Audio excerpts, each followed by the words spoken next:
Hello and welcome to Startup Street. I'm Arundhati Ramnan and with me Shruti Mishra and Ritu Singh. These are the top headlines from the startup world. Digital entertainment company Pocket Aces lays off close to 20% of its full-time employees to save costs and become profitable. The sacking of 50 employees has taken place from the company's production, post-production and content teams. This is the right thing to do in order to ensure that we remain agile with the changing audience preferences, CEO Aditi Srivastava told CNBC-TV18.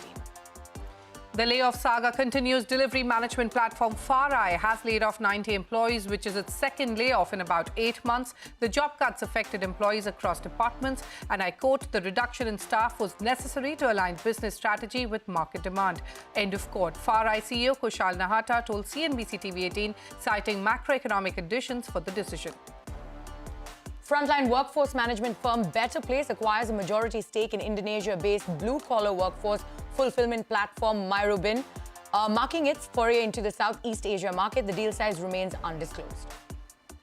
Two-wheeler life cycle services company Bike Bazaar bags $10 million from Germany-based development finance institution DEG. With this raise, the firm closed its Series D round with a total equity raise of $30 million, which saw participation from Women World Banking Asset Management, Elevar Equity and Fairing Capital. Swiggy appoints 3 independent directors to its board: Malika Srinivasan of TAFE, Shailesh Haribhakti of Shailesh Haribhakti and Associates, and Delivery Sahil Barua. They are the first independent directors on Swiggy's board and join current members. Tribo co-founder Rahul Chaudhary joins the team at Matrix Partners almost 2 years after stepping away from his active role at the hospitality firm. Starting quote, "Let's see what this VC thing is all about then. Excited to be joining the team at Matrix Partners. Hoping to be the kind of investor I've respected as a founder." End of quote, Chaudhary said in a tweet. SoftBank Group is staring at another quarter of bleak results, and for the first time on record, Masayoshi Son will be missing the earnings call. The task of fielding investors' concerns when the company announces its third quarter results will be the sole responsibility of Son's top Lieutenant Chief Financial Officer, Yoshimitsu Goto, reports Bloomberg News. Software company Autodesk is laying off 250 employees, less than 2% of its global workforce. The company said these layoffs are part of the plans for its 2024 fiscal year, where it is focused on ensuring that its resources remain well aligned to support key priorities for the coming year. Those are the headlines we are tracking for you this evening. The union budget ushers in a dawn of hope for agri-tech in India. The sector has received the much-needed push. In fact, the budget said India's agricultural and allied sector GVA could rise by 10.2% during 2023 to 2025. But it has also missed some of the long-standing asks of the startup sector, such as ESOP tax reform, rationalizing capital gains between listed and unlisted securities, and more. To discuss the budget impact on the startup ecosystem, joining me now are Siddharth Pai, founding partner 314 Capital and the co-chair of the Regulatory Affairs Committee at IVCA. We also have Shashank Kumar, co-founder and CEO of AGRITECH startup Decode, and my colleague Arundhati. Gentlemen, welcome to Startup Street, and let me start with you, Siddharth. Angel tax is back. No one saw it coming. Non-residents will now come under the purview of angel tax. Siddharth, majority of the funding in the Indian startup ecosystem comes from foreign sources. Bringing non-residents within the ambit will expose investments from even institutional foreign investors to this angel tax. What is the kind of impact this will have on the ecosystem? And also, to avoid the purview of angel tax, startups can file a Form 2 exemption. If you could also explain to us how this will work. Sure, happy to. I think that's a fantastic question. I think angel tax, in essence, angel tax actually taxed the 5% of Indian capital that actually came into Indian startups. With the extension they've actually done as of now, they're going to end up taxing the remaining 90% of capital that ends up coming up into Indian startups itself. Especially during the funding winter, I think this notification actually got everyone unaware. Right about now, all the boards, all the investors, all the founders are actually busy at work trying to figure out how to structure their investments. And I'll be honest with you, a number of them are actually considering moving their headquarters overseas to make sure they don't come under this particular preview itself. So this angel tax is actually a tax on capital. It taxes the difference between the issue price of securities and the fair market value. But the problem is that the tax department has always disputed the fair market value certificates actually been given by comparing that against the actual reality of the startup and the actual performance it has. Now, most of these future-looking statements are only guidance. You can't exactly hold them up to a much higher standard than the way the tax department is actually doing. And that's actually the biggest issue that we're facing right about now. Now, with regard to Form 2, the DPIT actually took a large amount of the angst of the entire startup ecosystem into consideration and released Form 2. Now, what Form 2 says is for a period of 7 years, after which you actually raise capital at a premium, you can't invest into shares and securities, you can't make capital contributions, and you can't make loans and advances. So that effectively means that your salary advance to an employee will actually buy you from the Form 2 exemption and render you liable to income tax, to angel tax.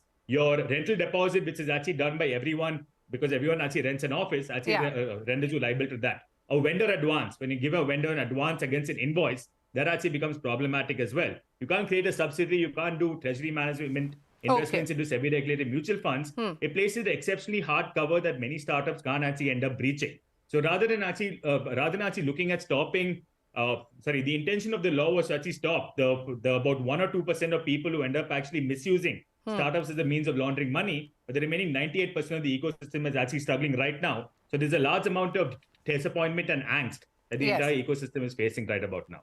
Okay. Speaking about disappointment, the budget has also proposed to extend the tax holiday offered to startups under the Startup India scheme. But the industry representatives say that the measures will apply to less than 1% of 84,000 startups registered with the DPIT. So that if you could explain why it will not benefit 99% of the startups registered. So India actually has two definitions of the term startup right about now. One is the DPIT definition, less than 10 years of age, less than 100 crores in revenue, and not formed by the reconstruction of any existing company, you become a DPIT startup. You get all the benefits available to a startup under Startup India, except the income tax benefits.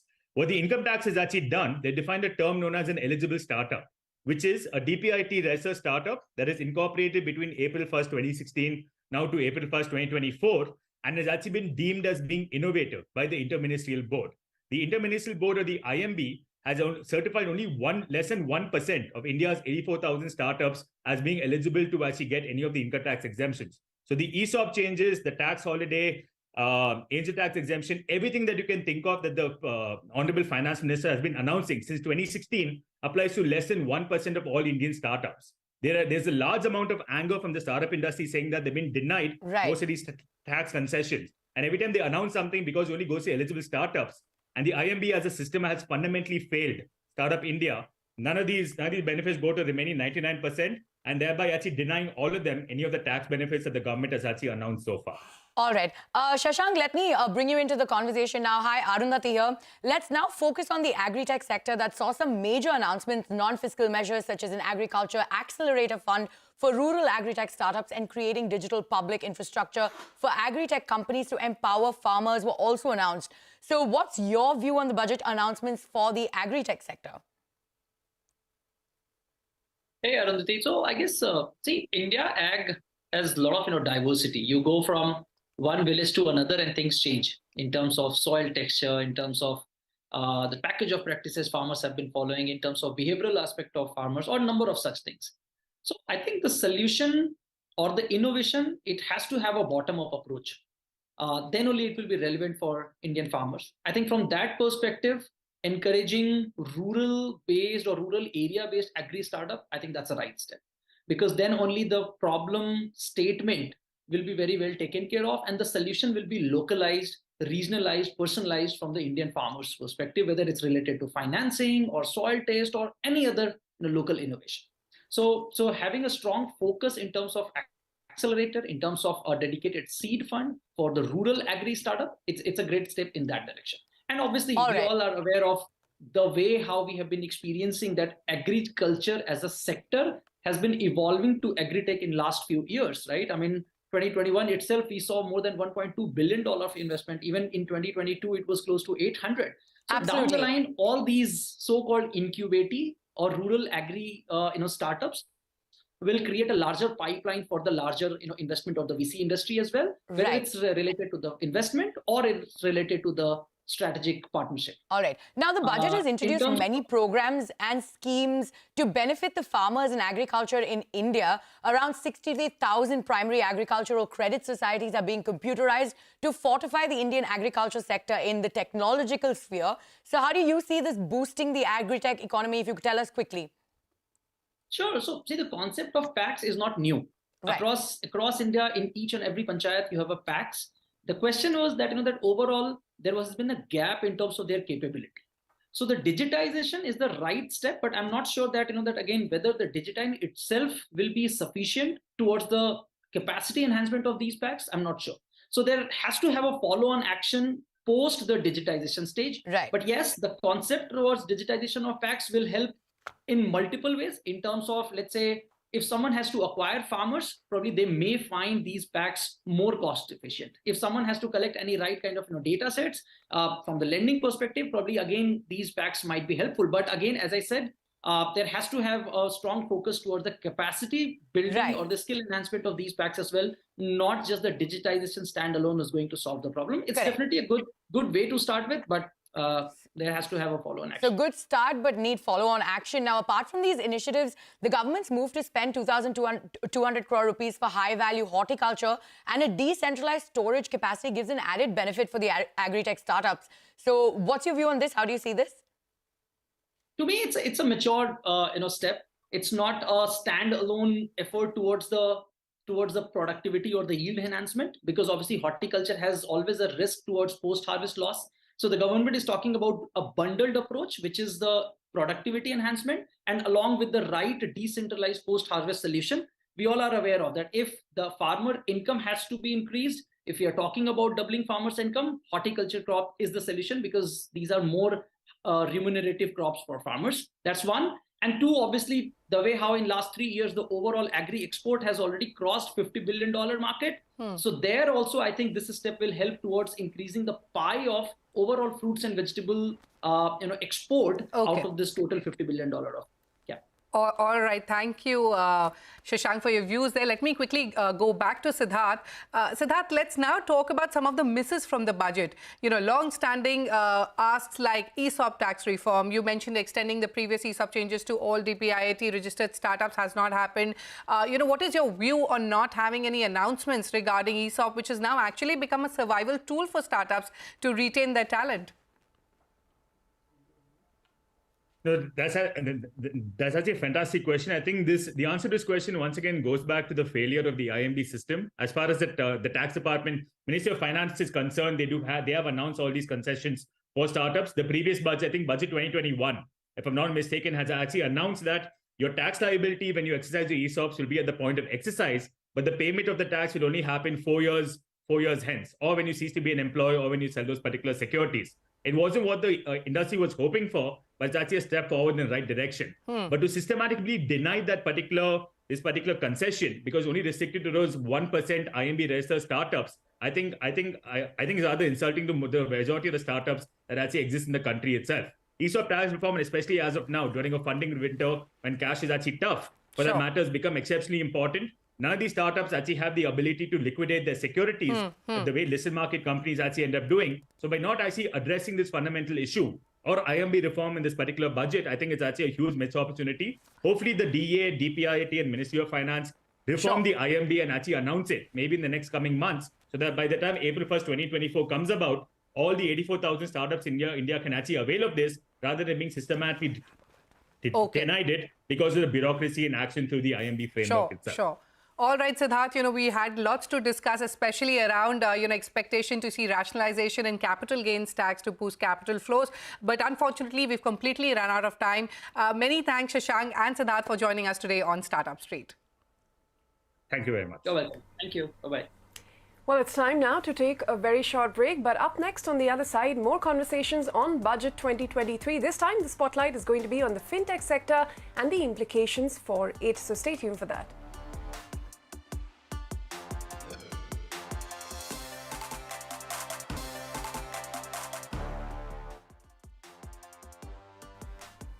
Now, Budget 2023 had several things in store for the fintech sector, from expanding the corpus for MSME credit guarantee, setting up the National Financial Information Registry, to making PAN the common identifier for digital systems, and also simplifying the KYC process and allowing access to DigiLocker for fintechs. But at the same time, the government did cut down the subsidy meant for compensation of fintech startups and banks which facilitate UPI transactions to about 1,500 crore rupees in this budget. Now, what did the industry make of these announcements? What were the hits and the misses, and how is it going to be impacted by these?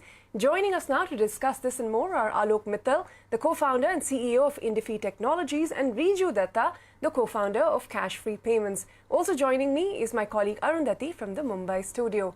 Alok, let me start with you. This budget is continued with the focus on MSMEs, yes. Whether it's the formation of the NIFR or the additional 9,000 crores pumped into the, credit guarantee scheme. What did you make of these measures? Are they going to move the needle? Are we going to see higher credit flow to the sector? I think both of these are great initiatives. The credit guarantee scheme, of course, is a continuation of what the government has been doing for past several years. Unfortunately, the benefit of these credit guarantees have not flowed down to micro SMEs because of constraints on the program, the way they have been designed. Fintech lending has been powering bulk of the new credit lending now to MSMEs. However, in the design of the CGTMSE program and the microfinance credit guarantee program has excluded the newer NBFCs, which includes fintech NBFCs, from the program design. So we are hoping that as the program details come out, they are not excluding loans that are done above 18% or by BBB rated companies. Those have been the constraints in the past. Certainly on the data side, both these developments are welcome. The DigiLocker expansion in scope, that access being granted to fintech companies, as also the NFIR provisioning, which we assume is a continuation of the public credit registry announcement that RBI had made a few years back. They should organize data and make them accessible for credit purposes in a more seamless manner, thereby reducing the operating cost of lending to MSMEs. Right. So we're looking forward to the successful implementation of these programs. Absolutely. Riju, hi, Arundhati here. Let me bring you into the conversation as well. Now, the simplification of the KYC process, adopting a risk-based instead of one-size-fits-all approach, and building off of a centralized KYC database has made things more simple. What does this mean for fintechs like you? Help us put this into perspective.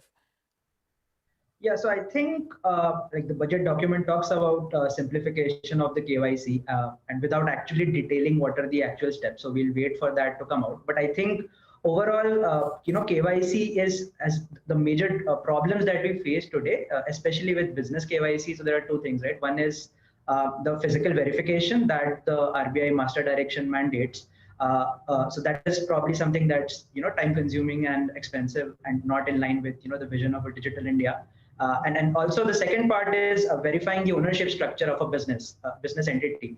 Since this is not handily captured in a digital format, because businesses, unlike individuals, are of various types, right? You could have a public limited company, you could have a private, you could have an LLP partnerships, you could have trust in societies, right? And the reason why maybe the advent of Aadhaar has not rubbed off on easier KYC for businesses is because you have more than one, individual who is the decision maker here, right? So that is why maybe business KYC was probably still much harder, whereas individual KYC still moved a bit ahead with the advent of Aadhaar. So that was the major challenge. So maybe we can expect some kind of an amendment to the master KYC directions that specifies when to do a physical verification, right? Which is probably the risk-based approach. Maybe it's not mandatory for all kinds of businesses. Maybe it's not mandatory for all kinds of regulated entities, right? Maybe banks have to do a certain kind of physical verification and payment aggregators do not have to, right? So we'll have to wait Sure. and watch what that translates into. But overall, I think it's great in terms of reducing the cost of operations and making user onboarding much simpler for fintech entities. We, for example, spend more than 12 to 13% of our entire costs on cost of compliance and cost of operations and all right. So. All right. So some cost of reduction, cost expected to come down with, those, changes brought about to KYC simplification, simpler processes rather. Look, let me come back to you. You touched upon the DigiLocker and the NIFR, but the move to make PAN a universal identifier for digital systems at government agencies. Can that really achieve for businesses what Aadhaar has done for individuals, you think? The PAN does not have the same regulatory recognition that Aadhaar has, right? We spoke about KYC. PAN does not serve as a KYC document. And even within micro SMEs, where they are proprietor-run businesses for the large part, the proprietor KYC is not enough as a business KYC. So I think the gaps in the business KYC realm are far larger.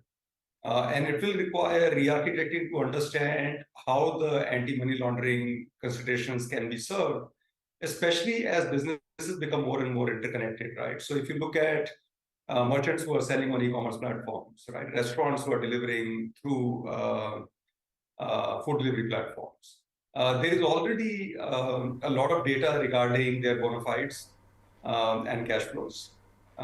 Similarly, the proprietors are running those businesses, and the addition of requirements like address verification or field investigation only adds to that. So PAN as a uniform identifier is a good beginning because all the other data regarding these MSMEs needs to have a common identifier. However, PAN does not have the richness of information or acceptance by regulators to make it a substitute for Aadhaar or equivalent for Aadhaar. Okay. Sure. Riju, let me come to you on this part. The government has actually cut down the subsidy, which is meant for compensating fintechs like you and banks to about 1,500 crores for providing the UPI transaction services. And, the Payment Council of India, for instance, has asked for 8,000 crores. What do you make of this? Yeah, so I think, that is something that would have been good to see, right? But we'll have to work with that. But the good part is, I think today fintech companies are able to diversify since, everyone is adopting digital financial services. So there is, a large market for us to tap into and, try to monetize, right? So that's the bright side. But obviously some kind of relief there would have been more than welcome. Right. And Alok, now the announcement was also there, the data verification and NIFR measures were introduced in the budget. Will this sort of help remove trepidation that still exists in rural India for using digital payments?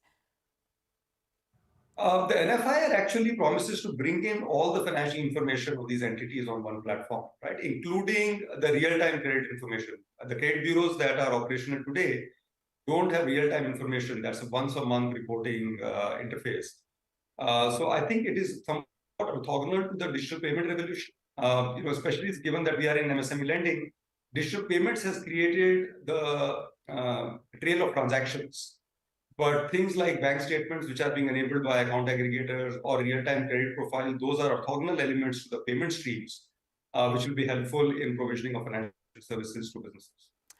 All right. And Riju, overall, what's your biggest takeaway from the budget? Apart from these measures, were there any big misses? I think maybe I wouldn't say so. Like from the fintech point of view, I think KYC was the need of the hour, right? So and especially with the recent developments and business KYC, so as a payments company for us, so we'll wait to see what the actual translation is in terms of implementation. But I think overall it was a pretty happy budget for us. The angel tax is maybe something that was being discussed earlier is something that's also affecting a lot of the startups. That is there. All right. And Alok, you have the final word. Anything more you would have wanted to see in the budget that was a glaring miss? I think there is potential to do more by way of liquidity injection for MSME lending, especially given the macro environment, which has caused a tightening of liquidity and hardening of interest rates. So that can actually be done at several other levels besides the budget. We are hoping that there will be adequate availability of capital for onward transmission to micro SMEs. All right, Riju, Alok, we're completely out of time. Thank you so much for joining us on the show and helping us understand how the fintech sector was impacted by the budget. Thank you. And with that, it is a wrap on this edition of Startup Street. More news and updates coming up on the other side. Stay tuned.